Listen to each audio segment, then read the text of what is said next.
ہم انسان بڑے خود غرض ہوتے ہیں۔ جسے پسند کرتے ہیں اس کی برائیاں بھول جاتے ہیں، اور جس سے نفرت کرتے ہیں اس کی اچھائیاں بھول جاتے ہیں۔ یہ ہماری فطرت ہے کہ ہم اپنی پسند اور ناپسند کی بنیاد پر لوگوں کا جائزہ لیتے ہیں۔ سوچیں، کبھی کبھار اپنے کسی شخص کی ایک بات پر اس کو سراہا ہوگا، لیکن جیسے ہی اس نے کوئی غلطی کی اپنے فوراً اسے ناپسندیدہ قرار دے دیا۔ کیا یہ صحیح ہے؟ کیا ہمیں دوسروں کی غلطیوں پر اتنی سختی سے فیصلہ کرنا چاہیے؟ کیا ہمیں ان کے اچھے اعمال کو بھول جانا چاہیے؟ جب ہم اپنی پسند کی بنیاد پر لوگوں کا جائزہ لیتے ہیں تو ہم ان کی خوبیوں کو نظر انداز کر دیتے ہیں۔ ہمیں یاد رکھنا چاہیے کہ کوئی بھی انسان کامل نہیں ہوتا۔ ہر کسی میں کچھ اچھائیاں اور کچھ برائیاں ہوتی ہیں۔ ہمیں ان کی خوبیوں کو بھی دیکھنا چاہیے اور ان کی خامیوں کو نظر انداز کرنا چاہیے۔ ہمیں اپنے دل کو بڑا کرنا چاہیے۔ جب ہم کسی سے نفرت کرتے ہیں تو ہم دراصل خود کو ہی نقصان پہنچا رہے ہوتے ہیں۔ نفرت ہمارے دل و دماغ کو خراب کرتی ہے اور ہماری زندگی کو متاثر کرتی ہے۔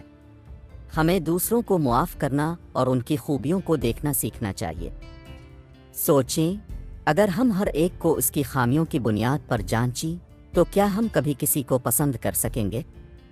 کیا ہم خود کبھی دوسروں کی نظر میں مکمل ہوں گے؟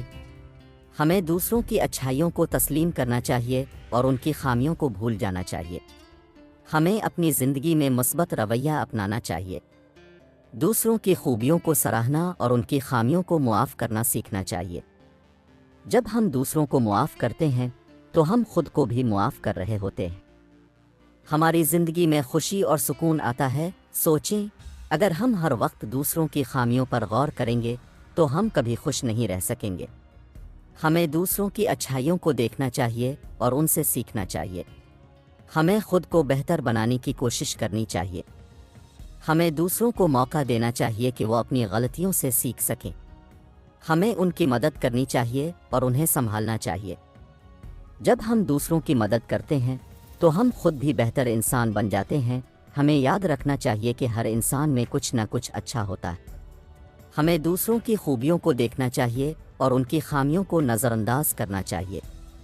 ہمیں اپنی زندگی میں مثبت رویہ اپنانا چاہیے اور دوسروں کی مدد کرنی چاہیے۔